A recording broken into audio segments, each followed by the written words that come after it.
From EPAWA Weather Consulting, headquartered in Worth Whitehall, Pennsylvania, this is Weather Weeklies, an informative video of the ins and outs of weather that affect you most in the EPAWA coverage area. The thoughts and opinions expressed in this video are those of the forecaster alone and may not reflect those of the staff of EPAWA Weather Consulting LLC as a whole, nor its constituents. Now, without further ado, here is meteorologist Bobby Martrich with Weather Weeklies. Good Sunday morning to you. Another edition of Weather Weeklies for Sunday, February 23rd. And I want to thank all of you that have religiously followed these videos throughout this season and in seasons past, because we are ending the Weather Weeklies videos a little early this year. And there's really no sense in keeping these going every single week, since this is geared toward a long-range. It's a long-range video blog that is centered on winter and wintry threats. I just don't see it, folks. Don't see it. And if you saw my long-range outlook that I put out, I do those also. That's every Friday. This is basically a continuation of everything that's happened this winter, or if you want to call it winter, I like to refer to it as a three-month extension of autumn, because that's pretty much what it was. We had transient cold shots in between. Some far interior areas got into a little bit of snow, but still below average. And I don't see anything in the pattern going forward that's going to help us, if you will. And if you don't like snow, you're loving this. But this is just not our year. It just isn't. And you have winters like this, and it looked very promising. Admittedly, at the beginning of the season, it looked very promising that this could be a very good year, given the ENSO background state and all the different sea surface temperature. Yeah, there are a lot of things that are going into it, analogs, what have you, that made it look like this winter was going to be very fruitful in the snowfall department. It just wasn't. Okay, and there's reasons for that. I'll go over that here. I want to keep this short, though, because this is really, again, there's not really a lot of threats to talk about here, but the whole idea here is going forward. We do have a transient cold shot coming in here. It's going to last about 4 days between February 28th and March 2nd, not to coincide with a storm signal, I don't think. A couple storm signals in here, but one prior is going to be just rain. May end as snow in the far interior, meaning like closest to the New York-Pennsylvania border, late Wednesday night, Thursday morning type thing. But that's it. Okay, another storm signal comes in after this cold period. So I don't see anything in that 4-day window, tight window, to produce anything of significance in the snowfall department. So for all intents and purposes, that part of it is done. Well above average temperatures this month, slightly above average again in March, but below average snowfall we're looking at for the entire area, slightly below average far north. Okay, so that's what we're looking at going forward. All right, and here is what normal is. We're not going to be anywhere close to these amounts of snow for February or March. And that you can throw April in that too. Forget April. You think you're getting some April snow this year, forget it. Here's a loop starting off on the 26th of February, and here's that cold shot coming in on Thursday, or sorry, I should say Friday, the end of the week here, and that goes through March 2nd. Okay, so you have this colder shot here, slightly below average temperatures, but look what comes in right after that. You guessed it. Warmer temperatures, and that goes straight through the 9th, 10th of March. Okay, then we have like a near average period for a couple days, and we go right back into slightly above again. So this is not, but near average this time of year. If you remember, climatology has changed quite a bit. A lot of people mention sun angle and things like that. That also plays a role. But the daily highs and lows are also steadily increasing with time. We're getting normal highs in the 50s now at this time that we're talking about here, where we're saying it's going to be near average. That would be like between the 10th and 15th of the month. So near average isn't cold at all. I mean, today's very nice outside, and it's in the 50s. Okay, so it's going to be steadily increasing with time here, and our chances for snow are pretty much out the window. And here's what the Madden-Julian Oscillation shows, and this hasn't been helping at all. And finally, we started making a move towards Phase 8, but there's so many things out there right now that are preventing the cold from sustaining itself. One of those being a very strong consolidated polar vortex. But this Madden-Julian Oscillation will spend a couple days here near Phase 8, and then it'll start collapsing back into the circle of death and toward the maritime continent. Phases after that, we typically see this in spring. So this is a sign right here that spring is coming, if you haven't gotten that message already. And here's what everybody's asking me, like, well, what happened this winter? Why was it? What messed this up? Because it looked like a slam dunk for heavy snow. First off, we are not doing seasonal forecast anymore. It is a waste of time. I just put a lot of research in myself and my team. When I say I mean we put a lot of research into that. Our team came up with some very good analogs that matched everything at the time. And like, well, the past years did this. But that doesn't always mean they're going to work out that way. And the vast majority of our analogs that we used signaled a very cold and snowy winter. It's what it looked like when we were sitting back here in November doing that, beginning of November. But and we got November, December right in our winter outlook. It was January, February, that January onward that was wrong, because we expected a lot of things to happen that just didn't happen. Early on, the problem with the early on snow that we were arguing against was the lingering positive IOD effects. This is the Indian Ocean dipole. Okay, so this is kind of works in similar ways that the Madden-Julian Oscillation does, but it keeps warmer than average temperatures, sea surface temperatures of the Indian Ocean, so it promotes the Madden-Julian Oscillation phases, the best convection to be over in these areas. And if it's over in these areas, that's not good for us downstream. So we knew early on, we were able to get the month of November and January, or November, December correct in that winter outlook, because we saw this happening. We knew this was going to let up after a while, which it did. But what we were not planning on was the strong consolidated polar vortex sitting over the North Pole, and this is where it is right here, and that's where it is now, and that's where it's going to projected to be over the next couple of weeks. Notice how it doesn't move; it just sits there, and it's been sitting there and it was very strong all winter. So you can't, if this is the case, you can't get any cold air coming down into the United States, except maybe a few transient shots here and there. But any prolonged cold is gone. You can't get any kind of block over Greenland to slow this pattern down. The Atlantic didn't cooperate at all this year. Okay, but a large part of it was because of the polar vortex sitting up here.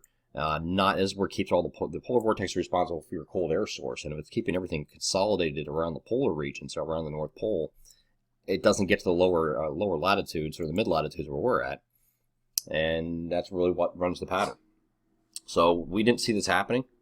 Everything was pointing to a weaker vortex that was going to be easily displaced, and it just wasn't the case this year. So if you want to know what went wrong, early on it was the positive Indian Ocean dipole effects, and that was expected. And then we had the polar vortex consolidation that over the poles for like basically the last couple months, and it's going to continue straight into March, it looks like. So that's what really messed it up this year. So seasonal forecasting is a joke, and it's really not worth my time, because I mean these kind of things are unpredictable beyond a month or a month and a half.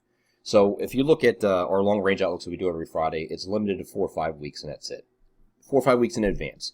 Even then, I mean we met with much great success for us, our long-range outlooks. But even then, they can be wrong and have to be changed week to week when you're projecting out 4 or 5 weeks. Sometimes that changes, especially during seasonal transition. That's why we do it weekly and update it weekly, and they're probabilistic in nature instead of deterministic, which means that you're basically placing odds on certain things to happen down the road based on what's happening right now. So the longer you're out in time, obviously those odds are going to be you're going to be less certain. So when you go in seasonal forecasting, it's really a guess once you get beyond that period. So we're not going to do it any longer. There's no point. Now, we didn't do it publicly. We're no longer going to do it privately either. So that is not going to be a premium form perk going forward.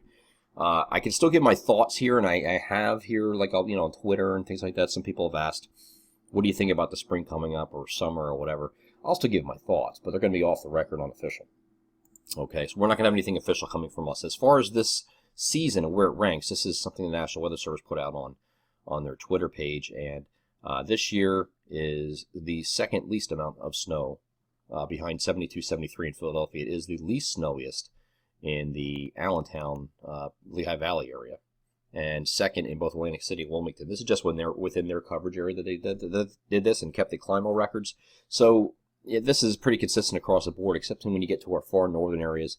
You weren't as dramatically below average in places like, say, Wilkes-Barre, okay? Because you were, for a while there, up through the end of December, you're actually on point or what average should be. So you're still going to be below average there, but it won't be as far below average as these areas are here. But that's been the general theme this year. We just had a big snow hole over our region, and that does not look like it's going to change going forward. So winter that never was. You can definitely, I think, put away these. We don't need the snow blowers. If you're having them sitting out there trying to scare snow away or whatever you're trying to do, you really don't need to scare it away. It's not coming. So put that away. I would say for our snowplow contractors, if you have we have been getting a lot of questions about this.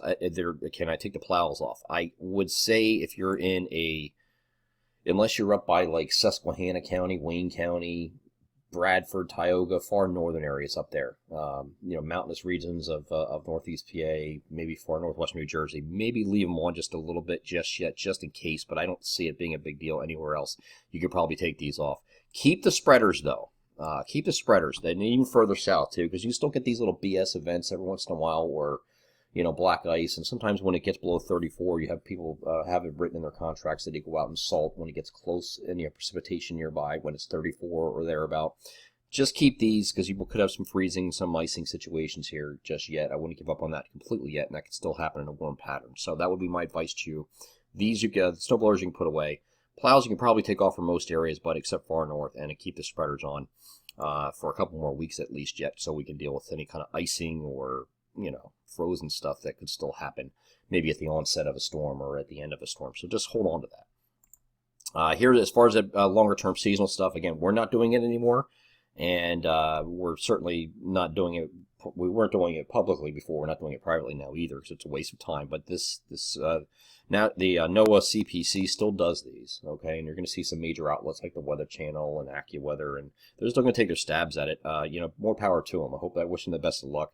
I just know that the percentages are very low in terms of success. I mean, every once in a while you get right, but as far as the CPC is concerned, it's the only thing you'll see shared from me.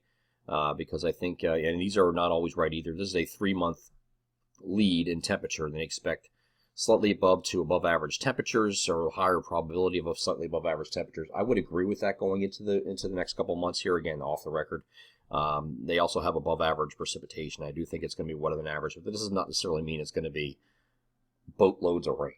Okay, we'll cover that on an individual basis. Again, we only knew 4 to 5 weeks in advance. I don't see anything in the next 4 to 5 weeks that would indicate boatloads of rain. I do see an active precipitation period.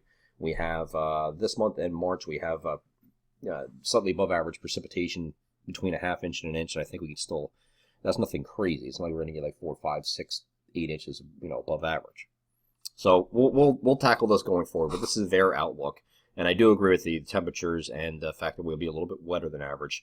That wetter than average pattern might actually go right into the summer. We'll see. I mean, again, you're going way out, and I don't trust any forecast beyond what we do, which is the 4 to 5 week lead, and that's it. So this is the last Weather Weeklies video of 2020. That's today, and the winter that never began will end with a whimper, we think, and don't expect any big storms down the line. These videos in particular, will resume early to mid-November and November of next fall, okay? But the long range is going to be limited to 4 to 5 weeks only, so we're not doing any seasonal stuff, publicly or privately. We do have a few private clients that we do like energy commodity trading stuff for, that are heating degree days, cooling degree days type stuff. That's going to continue, but we're not going to offer any private products either for seasonal forecasting. It's just a waste of my time. It's a waste of everybody's time, and a lot of time and resources put into those. A lot of research, and it looks great, and then it just falls apart after the first couple months. So no sense in that. Any thread the needle systems, if they occur, will be handled in our existing forecast products, which are the daily forecast videos, our daily forecasts, things like that, not the Weather Weekly. So I'm not going to if something pops up like the second week of March and they're like, oh wow, we're getting a snowstorm now. Unlikely, very unlikely, but let's just say hypothetically does. I'm not going to resume these videos on Sunday for that one event. It's just the pattern going forward is not very favorable for anything wintry, and it is what it is. Don't shoot the messenger, but it is what it is. No sense in me keeping these videos going. But I do appreciate everybody that did follow along all year long and in years past. I thank you. I'm grateful for that. And make sure we check out our spring and summer alerts that are going to be taking over very shortly, which is going to give you real-time thunderstorm alerts. That's like our My Pocket Meteorologist program in winter. I have a banner on the homepage of our website you can take a look at. Click on that page, and it'll take you on that banner. It'll take you right to the spring and summer alerts. You can sign up for those, very cheap. And we send you thunderstorm alerts in real time in the summer, so you can go out and play and do your thing in the summer and not have to worry about the weather. We'll do it for you. Anyway, that is it for this edition of Weather Weeklies and for this season of Weather Weeklies. We'll see you again next fall. Take care.